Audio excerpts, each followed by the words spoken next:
18:39. Como dijimos, la situación en Venezuela es muy peculiar, cada vez más compleja.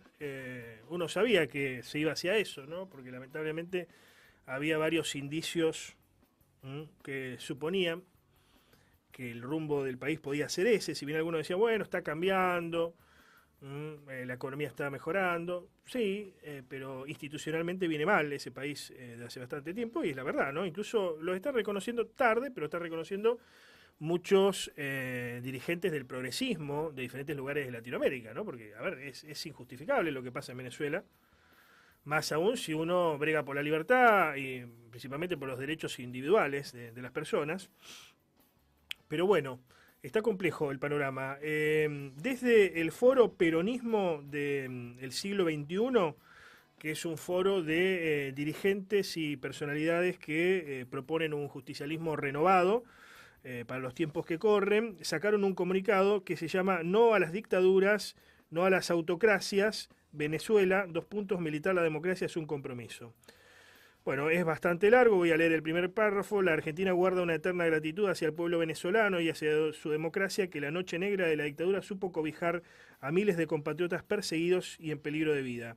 De igual modo, la democracia argentina ha sido siempre un espacio abierto y generoso para todos los habitantes de cualquier parte del mundo que se viera amenazado. Prueba de ello son nuestras masivas corrientes de inmigración que dieron sentido y valor a nuestra diversidad y a nuestra cultura democrática.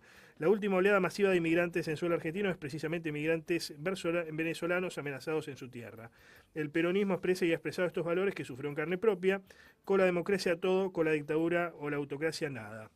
Firman varios, entre ellos Juan Manuel Ortubey, Lourdes Puente, Oscar Encín, Carlos Campolongo, Guillermo Plumas, Sandra Merice, Jorge Raventos, Mariela Floco, Sergio Alcázar, Valeria Ayala, Gabriela Martignone, etcétera, etcétera. Y también Pascual Albanese, que es periodista y escribe, entre otros sitios, para Infobae. Está en contacto con nosotros, Pascual. ¿Cómo estás, Pascual? Buenas tardes. Buenas tardes, ¿cómo están ustedes? Bien, gracias por atendernos. Vos sos referente del Instituto de Planeamiento Estratégico y cofundador del Centro de Reflexión para la Acción Política Segundo Centenario. ¿Por qué la idea de sacar este comunicado, Pascual? Porque nosotros pensamos, tal cual surge de lo que has leído hace un par de minutos, que la situación de Venezuela no es algo ajeno a la Argentina. No lo es por muchos motivos. No lo es por razones históricas, como se acaba de aclarar, en el sentido de cuál fue la solidaridad de la nación y el pueblo venezolanos con los argentinos perseguidos por la dictadura militar, que tuvieron una cálida acogida durante muchos años en este país hermano. Y tampoco lo es porque de alguna manera lo que se puede llamar muy provisoriamente el modelo chavista Ujú. ha tenido un impacto que va mucho más allá de Venezuela como país, ha adquirido una dimensión regional, se ha llegado a hablar del arco bolivariano, y eso ha tenido también una expresión bastante concreta en la política argentina, yo diría, de los últimos 20 años. Y por lo tanto, lo que está pasando en Venezuela, y particularmente, independientemente de cómo evolucionen los acontecimientos, el evidente agotamiento del régimen dictatorial que encabeza Nicolás Maduro, Ujú. también tiene significación e implicancias políticas para nosotros como argentinos. Vos lo ves directamente como una dictadura, digamos, como un gobierno no democrático, al menos. Bueno, la palabra gobierno no democrático es por lo menos suave, pero expresa con claridad una cosa muy obvia, y es que el régimen venezolano no expresa en absoluto la voluntad libremente expresada de su pueblo. El hecho de que haya 7,5 millones de venezolanos Ujú. residentes en el exterior que han emigrado en los últimos años como producto de la situación imperante en su patria, muchísimos de los cuales tienen hoy alojamiento aquí entre nosotros en la Argentina. La circunstancia de que en las elecciones presidenciales que acaban de realizar haya sido proscripta, en el más estricto sentido de la palabra, la principal líder de la oposición venezolana, que es Corina Machado. Las denuncias de un fraude escandaloso en el escrutinio de los comicios del domingo, son elementos más que suficientes para caracterizar a este gobierno como, como mínimo una autocracia y en términos muy de la calle una dictadura lisa y llana. Sí, convengamos, estaba pensando mientras vos hablabas que Latinoamérica nunca se caracterizó por tener gobiernos democráticos al sentido europeo, ¿no? Si bien por allí experiencias, pero siempre está todo pasado por el tamiz latinoamericano, donde aquí siempre somos de seguir algún líder, en uno u otro sentido, pero somos de seguir al líder y esa relación generalmente entre el líder y sus seguidores se basa en gobiernos más o menos autoritarios. Digo, sacando Chile, bueno, y Chile después de la democracia y después de convivir bastante tiempo con ex dirigentes del gobierno de Pinochet, pero digo, sacando Chile, Uruguay y algunos países, nunca fue una democracia plena al sentido europeo. Te lo pregunto en el sentido de qué ustedes piensan o entienden como democracia para la situación que vive Venezuela, donde está sentada sobre un mar de petróleo, ¿no? Esta es una realidad y las potencias, todas, Estados Unidos, pero también Rusia, también China, etcétera, quieren esos recursos, ¿no? Más que apetecibles. Yo lo primero que te diría cuando te escucho es que no estoy absolutamente en línea con esa visión que acabas de enumerar o de escribir. A mí me parece que efectivamente en América Latina se ha caracterizado por democracias frágiles, por decirlo así, y que hay también lugares donde esa expresión democrática ha tenido mayor desarrollo, bien señalado el caso de Chile, el caso de Uruguay, en lugares donde ha adquirido, independientemente de la valoración que tengan sus gobiernos, bastante estabilidad como instituciones democráticas, que es el caso, por ejemplo, de México. Pero me parece que el fenómeno de los liderazgos es independiente del fenómeno de las formas democráticas. Por ejemplo, en el caso de Venezuela, el tema del liderazgo de Chávez es una cosa indiscutible. En su momento tuvo la importancia que se le atribuyó, pero hace muchos años que Chávez murió, si mal no recuerdo, en el 2013, hace 11 años, y desde entonces para acá, a nadie se le podía ocurrir que Maduro sea algo parecido a un líder popular en Venezuela, según ninguna categoría política en ningún lugar del mundo.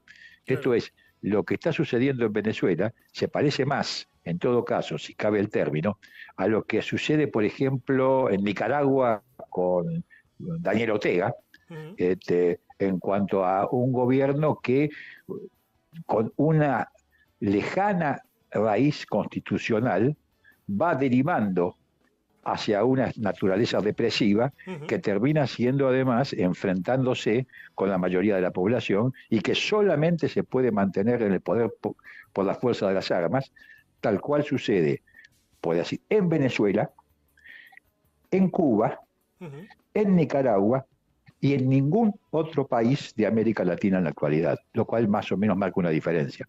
¿Puede pensarse alguna suerte de estabilidad democrática para Venezuela, pero que resguarde la soberanía? ¿Por qué? ¿Por qué lo digo? Porque, bueno, está sentada sobre un mar de petróleo y todos quieren ir por ese petróleo que además se está extinguiendo en el mundo. Y bueno, y todavía hay otras energías renovables, pero todavía se sigue utilizando el petróleo, ¿no?, como base para el sistema capitalista. ¿Puede pensarse alguna democracia que más o menos funcione, pero que sea soberana y que no sea una suerte de, ¿cómo podemos decir?, de pantomima manejada desde otros lugares, más precisamente de Estados Unidos? Bueno, vamos a empezar por el principio.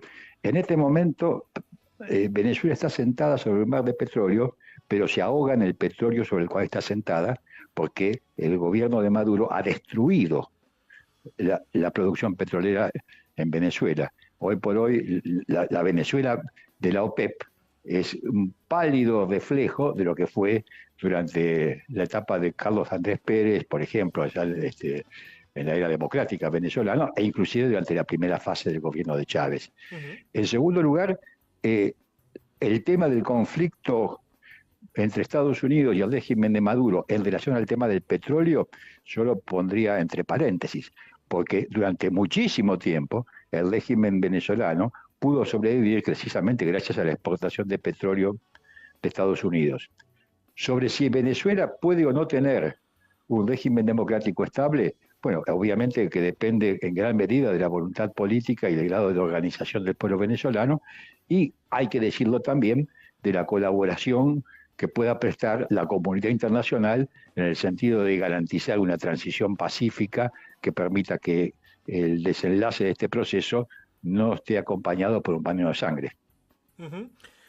Vos sos peronista, formás parte del Foro Peronismo del siglo XXI y es inevitable la comparación con la caída del peronismo, ¿no? Es un poco de ucronía lo que uno hace, de contrahistoria, pero siempre se dijo, ¿no? ¿Qué pasaba si Perón resistía en 1955, incluso mediante las armas, para evitar ese golpe de Estado? En vez de irse al exilio, seguía peleando. Bueno, creo que lo mismo se debate en Venezuela, un gobierno que empezó como popular, si bien hoy se ha desvirtuado, pero si debe resistir o debe cesar en esa actitud, ¿no? Es inevitable ese paralelismo con el peronismo histórico, a eso me refiero, ¿no? Bueno, a mí me parece que es un paralelismo un poco forzado, porque aún en el peor momento de la situación política de la Argentina del 55, el peronismo seguía expresando una corriente popular mayoritaria, tanto es así que su derrocamiento tuvo que ser acompañado por su proscripción durante 17 años para que los gobiernos que sucedieron al golpe de Estado del 55 pudieran mantenerse en el poder, cosa que no acontecería en absoluto en el caso de que Nicolás Maduro abandonara el Palacio de Miraflores. Ujú. Esto es, digamos, la situación en la cual estuvo Perón el 55 fue el derrocamiento de un gobierno popular por grupos minoritarios que consiguieron efectivamente un apoyo importante en un sector de la clase media y que se alzaron por las armas contra un gobierno constitucional absolutamente legítimo, cuyas elecciones habían sido aprobadas 3 años antes con la participación de la oposición, esto de la Unión Cívica Radical, cuando fue reelecto Perón en 1952, Ujú. sin proscripciones y sin persecución política. Todo lo contrario de lo que está aconteciendo con la Venezuela de hoy, en la cual este gobierno surge, si es que se puede decir que surge, me refiero al gobierno de Maduro, de la proscripción de la principal candidata de la oposición, reitero, de Corina Machado, y siendo rechazado por la inmensa mayoría del pueblo venezolano.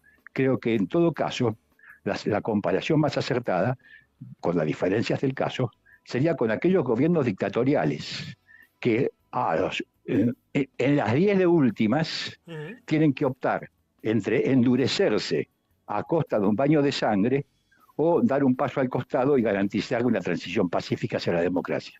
Si sigue en esta tesitura de resistir a como dé lugar el gobierno de Maduro, ¿va hacia Cuba, Venezuela? ¿Va hacia hacer una nueva Cuba? Bueno, son situaciones distintas y además la revolución cubana tuvo obviamente otras características en su momento, pero digamos, más allá de la palabra Cuba o no Cuba, si el gobierno de Maduro resiste y se mantiene durante el tiempo, no va a ser otra cosa que acentuar su carácter depresivo y eso inevitablemente a la larga va a provocar más estallidos de tipo político y social y lamentablemente más pérdida de vidas humanas. Te agradezco este contacto, Pascual. Bueno, muchísimas gracias a ustedes por el llamado. Adiós.